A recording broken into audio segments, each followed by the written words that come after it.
তাকে মিথ্যা সাজা দিয়ে, মিথ্যা মামলাতে সাজা দিয়ে তাকে 6 বছর বন্দি করে রেখেছে।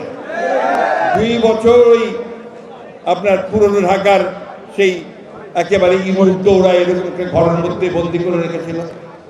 তারপরে 2 বছর হাসপাতালে রেখেছিল বন্দি করে, আর 2 বছর বাড়িতে গৃহবন্দী করে রেখেছিল। আল্লাহর অশেষ রহমতে ছাত্র জনতার অভ্যুত্থানে পরে তিনি যখন মুক্ত হলেন, তার চিকিৎসার জন্য তাকে বিদেশে পাঠাতে হয়েছে। কারণ তিনি ওই কারাগারে থাকা অবস্থায় তাকে স্লো পয়জনিংয়ের মাধ্যমে যে হত্যা করার চেষ্টা করা হয়েছিল, তারপরে তার শরীর খুব খারাপ হয়ে যায়। তিনি এখনও বিরাতে আছেন, চিকিৎসা গ্রহণ করছেন। আমরা সবাই দেশবাসী তাকিয়ে আছি যে কবে তিনি আমাদের মাঝে আবার ফিরে আসবেন। বন্ধুগণ, আজকে আমাদের ভারপ্রাপ্ত চেয়ারম্যান, আমাদের নেতা তারেক রহমান, তাকে মিথ্যা মামলা দিয়ে আটক করে রাখা হয়েছিল, তার উপর নির্যাতন করা হয়েছিল, তাকে কপি করে ঝুলিয়ে উপর থেকে নিচে ফেলে দিয়ে তার কোমর ভেঙে দেওয়া হয়েছিল।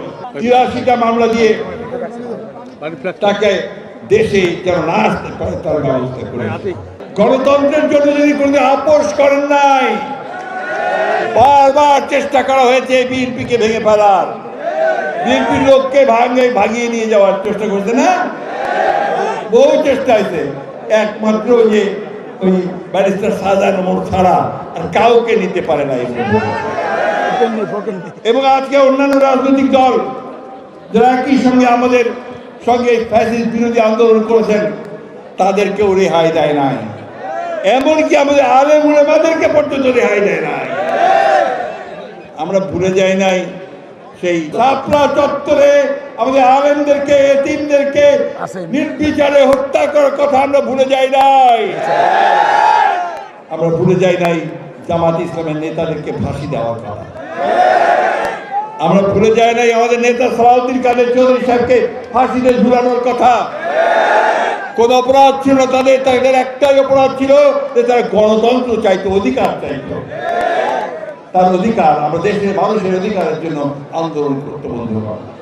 বন্ধুগণ, এই হাসিনার সরকার, ফ্যাসিস্ট আওয়ামী লীগ সরকার অত্যন্ত সুপরিকল্পিতভাবে এই দেশ থেকে রাজনীতিকে চিরতরে নির্বাচিত করবার জন্য ওই একটা মাত্র দল, তার দল থাকবে, আর কোনো দল থাকবে না, এইভাবে সে পরিকল্পনা করে এগিয়ে যাচ্ছিল। বন্ধুগণ, এটা করতে গিয়ে কি করেছে? রাষ্ট্রের সমস্ত ব্যবস্থাটাকে ধ্বংস করেছে।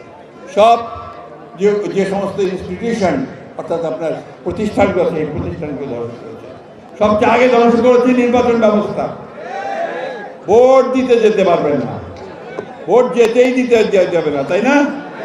যাও 14 সালে ভোট হয় নাই, কোনো ভোটই হয় না।